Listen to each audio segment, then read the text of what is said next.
Assalamualaikum warahmatullahi wabarakatuh.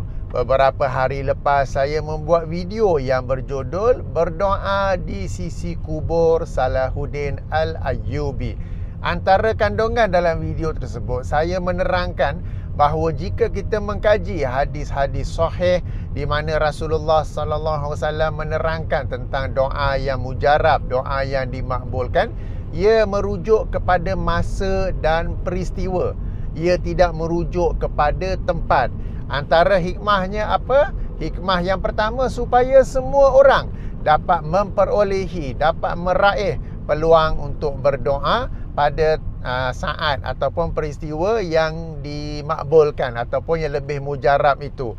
Jika dikatakan tempat, bagi sebahagian orang tempat itu dekat, bagi sebahagian orang tempat itu jauh, sehingga mereka tidak berpeluang untuk berdoa di satu suasana yang lebih memakbulkan, lebih memujarabkan doa tersebut. Itu yang pertama. Hikmah yang kedua ialah supaya tidak berlaku pengkultusan kepada tempat. Sebab bila dikatakan tempat, orang akan mula menganggap tempat itu ada karamah, tempat itu ada keistimewaan, dan mereka mula membuat ibadah-ibadah tertentu di tempat tersebut. Sebagai contoh, pada masa kini ada segelintir umat Islam yang berkeyakinan kubur wali-wali, kubur orang soleh adalah tempat mujarab untuk berdoa.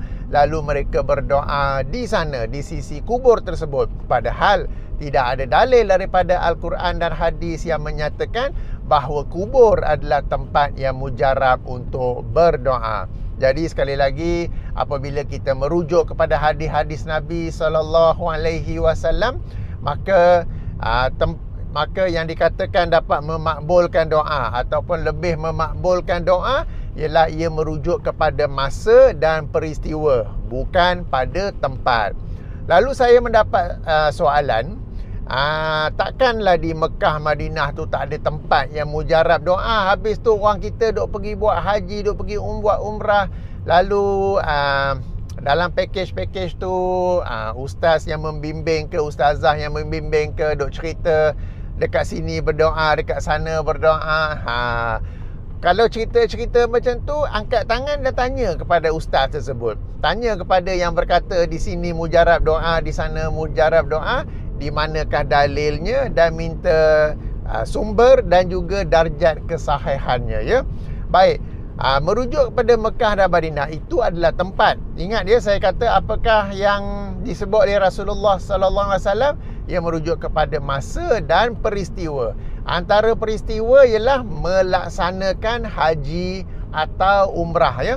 Saya rujuk kepada sebuah hadis yang dikeluarkan oleh Imam Ibnu Majah dalam sunannya, hadis nombor 2893 dengan darjatnya hasan, di mana Rasulullah sallallahu alaihi wasallam bersabda, maksudnya orang yang berperang di jalan Allah, orang yang berperang fi sabilillah, orang yang melaksanakan haji, orang yang melaksanakan umrah, mereka adalah tetamu Allah. Allah memanggil mereka dan mereka menjawab panggilannya. Lalu mereka meminta kepadanya, yang ini berdoa kepadanya, maka Allah memberi permintaan mereka. Ingat dia tadi saya sebut apa yang disebut oleh Nabi SAW tentang yang memakbulkan doa, masa dan peristiwa, bukan tempat. Jadi di sini peristiwanya ialah apa? Apabila seseorang itu melaksanakan haji atau melaksanakan umrah. Okey. Jadi apabila seseorang itu melaksanakan haji dan umrah, seluruh proses hajinya tu, seluruh manasik hajinya tu adalah peluang untuk dia berdoa, dan seluruh manasik hajinya itu adalah peluang di mana doanya itu akan lebih dimakbulkan. Demikian juga bagi orang yang melaksanakan ibadah umrah. Seluruh ibadah umrahnya tu, seluruh manasik umrahnya itu adalah peluang untuk dia berdoa, dan doanya itu insya-Allah akan dimakbulkan oleh Allah Subhanahu Wa Taala. Bila kita tahu hal ini, seseorang yang sudah mengetahui hal ini, bila dia melaksanakan haji atau umrah, dia tak akan berebut-rebut tempat sekian-sekian-sekian yang dikatakan sebagai mujarab doa, pada sebab dia tahu bukan tempat yang dimasukkan oleh Rasulullah SAW, tetapi ibadah umrah itu sendiri atau ibadah haji itu sendiri. Jadi bila-bila masa, apabila dia sedang melaksanakan haji, bila-bila masa dia sedang melaksanakan umrah, dia boleh saja berdoa, dan insya-Allah doanya itu akan dimakbulkan oleh Allah SWT berdasarkan hadis tadi ya. Yakni orang yang melaksanakan haji, melaksanakan umrah, mereka ini adalah tetamu Allah. Allah memanggil mereka dan mereka menjawab panggilannya, lalu mereka meminta kepadanya, maka Allah memberi kepada mereka, memberi permintaan mereka ya. Jadi macam saya sendiri, alhamdulillah, bila buat umrah ke apa, tak ada saya nak berebut-rebut kepada tempat tertentu yang biasa disebut-sebut sebagai dimakbulkan doa. Sebab saya tahu, alhamdulillah, mana-mana pun boleh berdoa ketika dalam rangka sedang melakukan ibadah umrah tersebut. Okey, jadi kepada para penonton yang dirahmati Allah sekalian, bila anda melaksanakan haji, bila anda melaksanakan umrah, bila-bila masa boleh saja berdoa, dan insya-Allah Allah akan memakbulkan doa anda. Baik, di sini mungkin ada bertanya, bagaimana dengan Padang Arafah? Bukankah di situ tempat yang dianjurkan berdoa? Bukankah itu merujuk kepada tempat? Bukannya pada masa. Semak dulu hadisnya ya.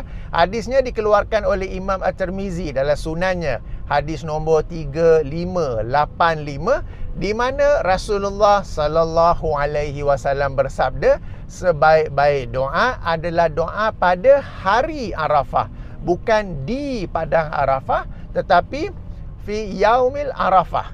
Alright, maknanya pada hari Arafah, bukannya di padang Arafah. Jadi pada hari Arafah, semua umat Islam di seluruh dunia dapat meraih peluang untuk berdoa pada 9 Zulhijjah.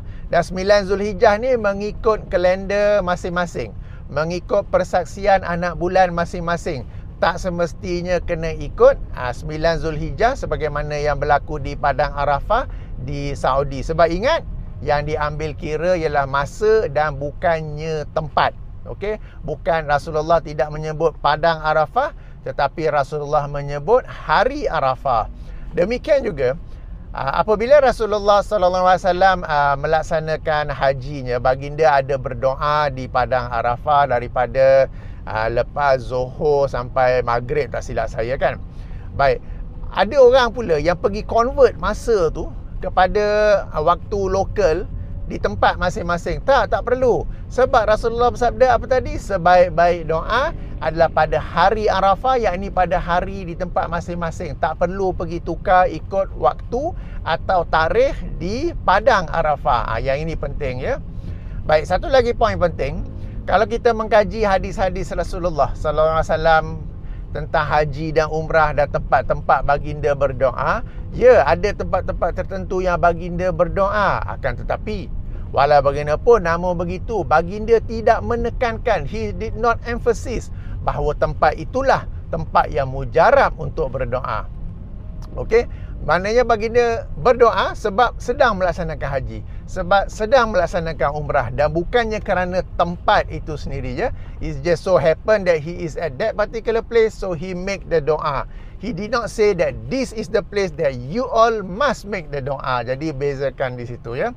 Jadi tuan-tuan dan puan-puan, ini sedikit perkongsian saya.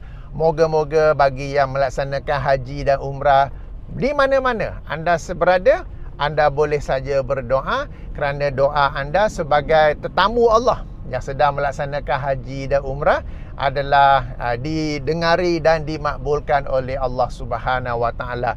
Tak perlu berebut tempat ni, tempat itu, lokasi ni, lokasi, tak perlu ya. Sebab bila dalam rangka berebut-rebut ini, kita nak doa pun tak khusyuk, kita mungkin menzalimi orang lain mungkin menzalimi kita. Jadi sebab itu juga antara hikmahnya pada pandangan saya, Rasulullah sallallahu alaihi wasallam tidak mengkhususkan tempat tertentu di Mekah atau Madinah untuk berdoa, sebab baginda tahu kalau dikhususkan, kalau baginda sebut, umatnya akan berebut-rebut untuk berdoa di situ, dan akan berlakulah saling kasar mengasari, saling zalim menzalimi.